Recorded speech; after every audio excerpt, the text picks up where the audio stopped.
Hi friends, இன்றைக்கி என்னோட ஒரு சூப்பரான ரொட்டீன் vlog தான் உங்களோட ஷேர் பண்ணிக்க போகிறேன். இந்த vlogல நான் ஷேர் பண்ணக்கூடிய விஷயங்கள் கண்டிப்பாக உங்களுக்கு யூஸ்ஃபுல்லாகவும் இருக்கும், இன்ட்ரெஸ்டிங்காகவும் இருக்கும். வாங்க வீடியோக்குள்ளே போகலாம். Welcome to me and my life. நான் உங்கள் பிரியா. இந்த vlog எடுத்த அன்றைக்கி மார்னிங் பார்த்தீங்கன்னா நம்மளோட பால்கனியில் கம்பு செடி வளர்ந்துட்டு இருந்துச்சு. நான் ஒரு vlogல கூட ஷேர் பண்ணியிருந்தேன். நம்ம புறாவுக்கு வந்து டெய்லி அங்கே கம்பு போடுவேன் அப்படின்றதுனால அது எல்லாத்தையும் அந்த தொட்டியில் வந்து செதறி வச்சுருந்தது. ஸோ அதுலேருந்து இந்த செடி வந்து வளர்ந்துட்டு இருந்துச்சு. இப்போ நல்லா பெருசாகவே வளர்ந்துருச்சு. கட் பண்ண வேண்டிய ஸ்டேஜ் அப்படின்றதுனால எல்லாத்தையும் கட் பண்ணி எடுத்துகிட்டு இருந்தேன். ஸோ இது எல்லாத்தையும் முடித்ததுக்கப்புறமா ஒரு சில க்ளீனிங் ரொட்டீன் இருக்குது. அப்புறம் மிளகாத்தூள் வந்து காலியாக போகுது. ஸோ அதையும் ரெடி பண்ணி வச்சிடலான்னு 2 நாளாக மிளகா வத்தல் வந்து வெயிலில் காய வச்சு எடுத்து வச்சுருக்கேன். அந்த ப்ரிப்பரேஷனையும் இந்த vlogல நான் இன்க்ளூட் பண்ணியிருக்கேன். வீடியோக்குள்ளே போகிறதுக்கு முன்னாடி ஒரு சின்ன ரிக்வெஸ்ட், நீங்கள் இந்த வீடியோ பார்த்துட்டு இருக்கும்போதோ இல்லை பார்த்து முடிக்கும் போதோ இதில் இருக்க கண்டென்ட் உங்களுக்கு பிடிச்சிருந்துச்சு அப்படின்னா மறக்காமல் வீடியோ கீழே இருக்க லைக் பட்டனை கிளிக் பண்ணுங்கள். அப்படி நீங்கள் கொடுக்க போகிற அந்த குட்டி குட்டி லைக்ஸ் எல்லாமே இன்னும் நல்ல நல்ல கண்டென்ட்லாம் நான் உங்களோட ஷேர் பண்ணிக்கிறதுக்கு எனக்கு கொஞ்சம் மோட்டிவேட்டிங்காக இருக்கும். ஒரு ஹியூமன் பீயிங்காக அஸ் அ பர்சனாக ஒவ்வொருத்தருக்குமே அவங்கள வந்து ஒவ்வொரு நாளும் பெட்டராக மாற்றிக்கணும் அப்படின்றதுல ரொம்பவே விருப்பப்படுவோம், ஆர்வமும் படுவோம். ஸோ அதுக்கு வந்து நம்ம ஒரு சில ஹேபிட்ஸ் வந்து ரெகுலராக ஃபாலோ பண்ணால் மட்டும்தான் நம்மளோட மைண்ட் செட் வந்து ரொம்ப பாசிட்டிவாக நம்ம நினைக்கிற மாதிரி நம்மளை நல்லா இம்ப்ரூவ் பண்ணிக்கிறதுக்கும் பெட்டராக மாற்றிக்கிறதுக்கும் அந்த விஷயங்கள் எல்லாமே ஹெல்ப் பண்ணும். அந்த மாதிரியான ஒரு சில ஹேபிட்ஸ் தான் நான் இப்போ 1 by 1 உங்களோட ஷேர் பண்ணிக்க போகிறேன்.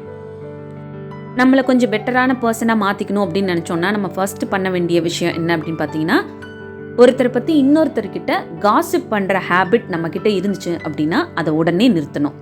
ஏன்னா இந்த ஒருத்தரோட லைஃப்பை பற்றியோ அவங்க வாழ்க்கையில் என்ன நடக்குது அப்படின்றத பற்றி தெரிஞ்சுக்கிட்டு அதை போய் இன்னொருத்தர்கிட்ட நம்ம காசிப் பண்ணுறதுனால நம்ம லைஃப்பில் என்ன நடக்க போகுது அப்படின்றத கொஞ்சம் யோசிச்சு பார்க்கணும்.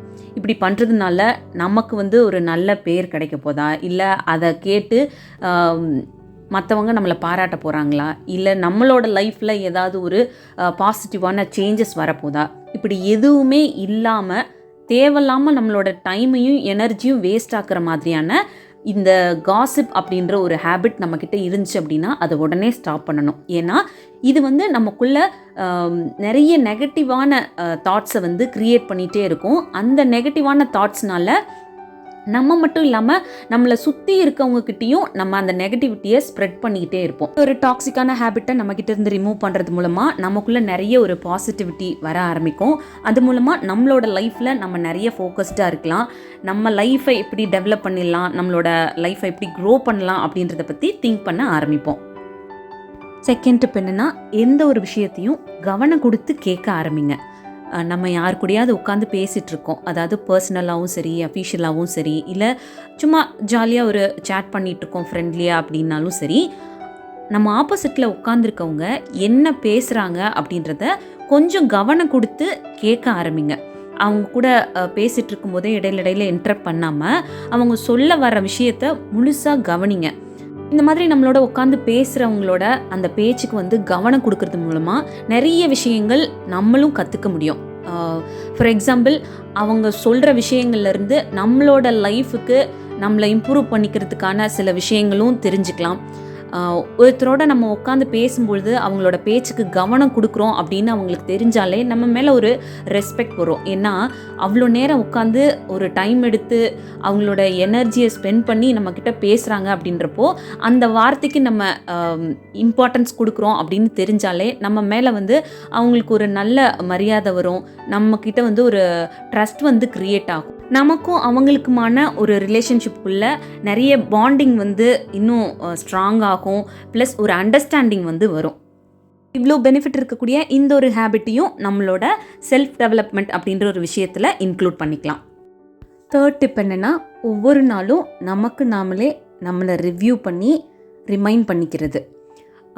ஒரு நாள் முடிகிற டைமில் ஒரு ஈவினிங்க்கு மேலே நீங்கள் கொஞ்சம் ஃப்ரீ ஆகிட்டீங்க, இல்லை நைட் தூங்க போகிறதுக்கு முன்னாடியோ ஒரு 5 minutes அன்னைய நாள் ஃபுல்லாக நம்ம என்ன மாதிரி விஷயங்கள் பண்ணியிருக்கோம், எதெல்லாம் மிஸ்டேக் அப்படின்னு நமக்கு தோணுது, எதெல்லாம் வந்து இன்றைக்கி நல்ல விஷயங்கள் பண்ணியிருக்கோம், நல்ல விஷயங்கள் பண்ணியிருந்தால் அதை எப்படி இன்னும் நல்லா இம்ப்ரூவ் பண்ணிக்கிறது, இல்லை மிஸ்டேக்ஸ் ஏதாவது பண்ணியிருந்தோம் அப்படின்னா இனிமேல் அதை எப்படி செய்யாமல் தவிர்க்கிறது, இல்லை அதுலேருந்து என்ன லேர்ன் பண்ணியிருக்கோம் அப்படின்றத ஒரு 5 minutes உட்காந்து நம்ம கொஞ்சம் நம்மளை நாமே ரிவ்யூ பண்ணி இந்த விஷயங்கள்லாம் நமக்கு நாமே ரிமைண்ட் பண்ணிக்கிட்டோம் அப்படின்னா ஒவ்வொரு நாளும் நம்மளோட லைஃப்பில் நம்ம எந்த அளவுக்கு க்ரோ ஆகிட்ருக்கோம் அப்படின்றத நம்மளால் புரிஞ்சுக்க முடியும். ப்ளஸ் இன்னொரு முக்கியமான விஷயம், நம்ம யாரோடையும் நம்மளை கம்பேர் பண்ணி அவங்கள விட நம்ம எந்த அளவில் பெட்டராக இருக்கோம் அப்படின்னு பார்த்துக்க தேவையில்லை. ஏன்னா இந்த ஒரு ஹேபிட்டை நம்ம டெய்லி ஃபாலோ பண்ணுறது மூலமாக ஒவ்வொரு நாளும் நம்மளை கம்பேர் பண்ணி பார்த்துக்க முடியும். நேற்று நான் எப்படி இருந்தேன் அப்படின்றத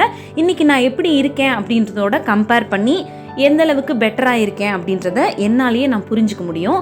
அதுக்கு இந்த ஒரு ஹேபிட் ரொம்பவே ஹெல்ப் பண்ணும். 4th டிப் என்னென்னா, நம்மளை பற்றின ஒரு செல்ஃப் அவேர்னஸ் நமக்கு இருக்கணும்.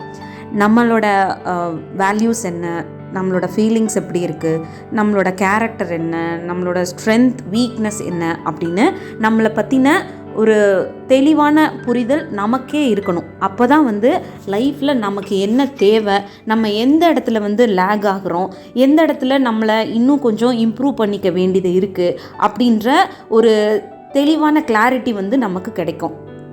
ஃபார் எக்ஸாம்பிள், நம்மளோட ஸ்ட்ரென்த் என்ன அப்படின்றது நமக்கு தெளிவாக தெரியுது அப்படின்னா அதை இன்னுமே டெவலப் பண்ணிக்க முடியும். நம்மளோட வீக்னஸ் எந்த விஷயத்தில் இருக்குது அப்படின்னு தெரிஞ்சிச்சுன்னா அது ஏன் அந்த இடத்துல நமக்கு ஒரு வீக்னஸ் இருக்குது, அதை எப்படி நம்ம சரி பண்ணிக்க முடியும் அப்படின்றதையும் நம்மளால் தெளிவாக தெரிஞ்சுக்கிட்டு அதை சரி பண்ணவும் முடியும். ஒரு சின்ன எக்ஸாம்பிளோட சொல்லணுன்னா, ஒருத்தர் சின்ன சின்ன விஷயங்களுக்கெல்லாம் டக்குன்னு டென்ஷன் ஆகக்கூடிய ஒரு பர்சனாக இருக்காங்க அப்படின்னா அது அவங்களுக்கே தெரியணும். நம்ம ஒரு ரொம்ப பெரிய விஷயம் இல்லை, ரொம்ப சாதாரண விஷயத்துக்கு கூட இவ்வளோ டென்ஷன் ஆகுறோமே அப்படின்றது தனக்கே தெரிஞ்சால் மட்டும்தான் அதை சரி பண்ணுறதுக்கான ஸ்டெப் எடுப்போம். இல்லை அப்படி ஒரு விஷயம் நமக்குள்ளே நடக்குதுன்றதே நமக்கு தெரியல அப்படின்னா அதை நம்ம எப்படி சரி பண்ணிக்க முடியும்? அதனால நம்ம நிறைய விதங்களில் அஃபெக்ட் ஆகிட்டே இருப்போம், அது நமக்கு தெரியாமலே போயிடும். ஸோ அதனால் எப்போவுமே நம்மளை பற்றி ஒரு செல்ஃப் அனலைஸ் பண்ணிகிட்டே இருக்கணும். ஒரு செல்ஃப் அவேர்னஸ் நமக்குள்ளே இருந்துகிட்ருக்கணும். இந்த ஒரு செல்ஃப் அவேர்னஸ் மூலமாக நம்ம நிறைய விதங்களில் நம்மளை இன்னுமே பெட்டரான ஒரு பர்சனாக மாற்றிக்க முடியும். ஸோ அவ்வளோதான், இன்றைக்கி நம்மளோட செல்ஃப் டெவலப்மெண்ட்டுக்காகவும் நம்ம பர்சனலாக க்ரோ பண்ணிக்கிறதுக்காக பெட்டரான பர்சனாக மாற்றிக்கிறதுக்காக ஒரு 4 டிப்ஸ் நான் உங்களோட ஷேர் பண்ணியிருக்கேன். ஃபர்ஸ்ட் டிப், காசிப் பண்ணுறதை அவாய்ட் பண்ணுறது. 2வது டிப், நிறைய லிசன் பண்ணுறது. 3வது டிப், நம்மளை நாமே ஒவ்வொரு நாளும் ரிவ்யூ பண்ணிக்கிறது. 4வது டிப், செல்ஃப் அவேர்னஸோடு இருக்குது. இது மாதிரி சின்ன சின்ன ஹேபிட்ஸ் எல்லாத்தையும் நம்மளோட டெய்லி லைஃப்பில் கொஞ்சம் கொஞ்சமாக இம்ப்ளிமெண்ட் பண்ண ஸ்டார்ட் பண்ணி அதை ஃபாலோ பண்ண ஸ்டார்ட் பண்ணால் மட்டும்தான் நமக்குள்ளே ஒரு பாசிட்டிவான சேஞ்சஸ் வர்றது, நம்மளோட லைஃப்பில் அடுத்த ஸ்டேஜுக்கு போகிறது, நம்மக்கிட்ட ஒரு முன்னேற்றம் வர்றதை நம்மளால் உணர முடியும். இந்த மாதிரி நல்ல ஹேபிட்ஸ் எல்லாத்தையும் உங்களோட லைஃப்பில் நீங்களும் ஃபாலோ பண்ணுங்கள். உங்களோட பெட்டர் வெர்ஷனான பர்சனை சீக்கிரமே உங்களால் பார்க்க முடியும். இந்த வீடியோதோட முடியுது. இன்னொரு யூஸ்ஃபுல்லான வீடியோவோட உங்களை மீட் பண்ணுற. வீடியோ பிடிச்சிருந்தால் மறக்காமல் லைக் பண்ணுங்கள். இனிய நாள் இனிய நாளாக அமைய வாழ்த்துக்கள். நன்றி.